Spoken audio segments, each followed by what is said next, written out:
ako si Anthony M. Lopez, ang kasalukuyang guidance designate ng Batangas City Elementary School at nag-handle ng English 6 at Maths 6. At papalad ako na ako ay magiging kapanayam ngayong araw na ito. Gaano ka po kadalas ang paggamit ng Pilipino at mahalaga ba ito sa iyong profesyon? Bilang isang guro ay madalas namin gamitin ang Filipino sa pang-araw-araw na pakikipagtalakayan. Unang-una, mahalaga ito sa aking mga mag-aaral sapagkat ito ay naging daan para maturo sila at maunawaan nila ang mga aralin na itinuturo sa kanila. Pangalawa, mahalaga ito sa mga kapwa ko guro sapagkat ito ang nagiging medium ng aming pakikipagtalastasan sa isa't isa. Ganun din is lalo tigit sa mga magulang kasi sila ay merong mga concern or merong mga tanong. Ito ang nagiging dahilan para mas maunawaan at mapatatag ang ugnayan ng paaralan sa bawat mga magulang. So, ibig sabihin, ang Filipino ay hindi lamang ginagamit sa pakikipagtalastasan, bagkus ito ay isang masusing paraan para sa isang mabisang komunikasyon na nagpapalago ng kaalaman ng bawat isa. Paano ito nakakatulong sa pagkaunawa ng aralin? May mga hamon ba ikaw na hinaharap?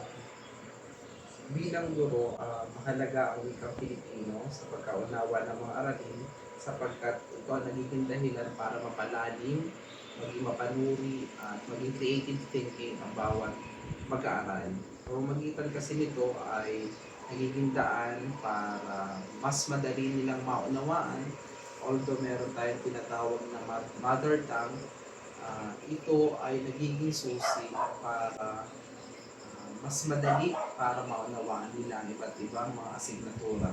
Saka sa key features ng K-12 curriculum, although naging matatag dahil may bagong curriculum na pinag sa DepEd, lumalabas sa pag-aaral na ang paggamit ng wikang Filipino, usually the mother tongue, ay isa sa mga nagiging dahilan para mas madaling matutong bumasa at umunawa ang ating mga mag-aaral.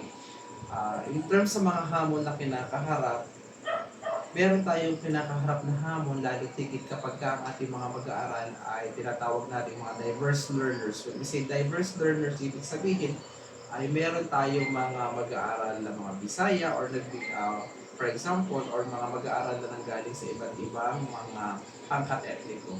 At yun ay gumagamit tayo ng isang wikang pamilyar, wikang Filipino na nauunawaan ng bawat isa. At kung maaari na hindi nila nauunawaan, gumagawa tayo ng mga pamamaraan para mas maunawaan nila at maibigay ang tamang definisyon na magiging daan para sa pagkatuto nila ng mga bawat aralin at hindi magiging hadlang sa kanilang pagkatuto. Paano natin mapapalago ang paggamit ng wikang Pilipino?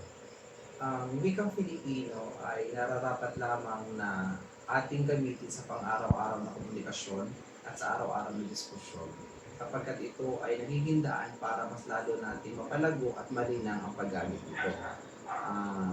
Bilang isang guro, may advice ko or may papayo ko sa bawat Pilipino na patuloy natin itong payagungin at gamitin sa pang-araw-araw na pakikipag-usap mula sa atin.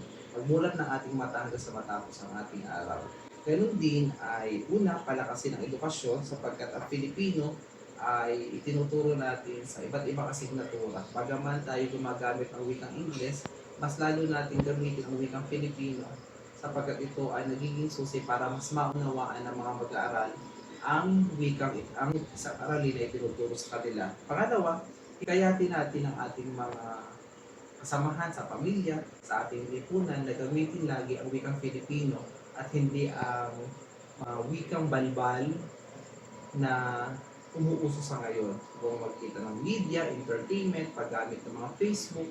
So, kapag nagagamit natin ng maayos ang ating wika, papalago natin ito. Ikatlo, sabi nga natin, we are digital natives. Ibig sabihin, tayo ay tumatakbo sa isang panahon na naririyan ang digital world. So, gamitin natin ang teknolohiya, ang lahat ng platform like the Facebook, the Messenger, para mapalago ang paggamit ng wikang Filipino, hindi ang wikang kolokyal, wikang balbal.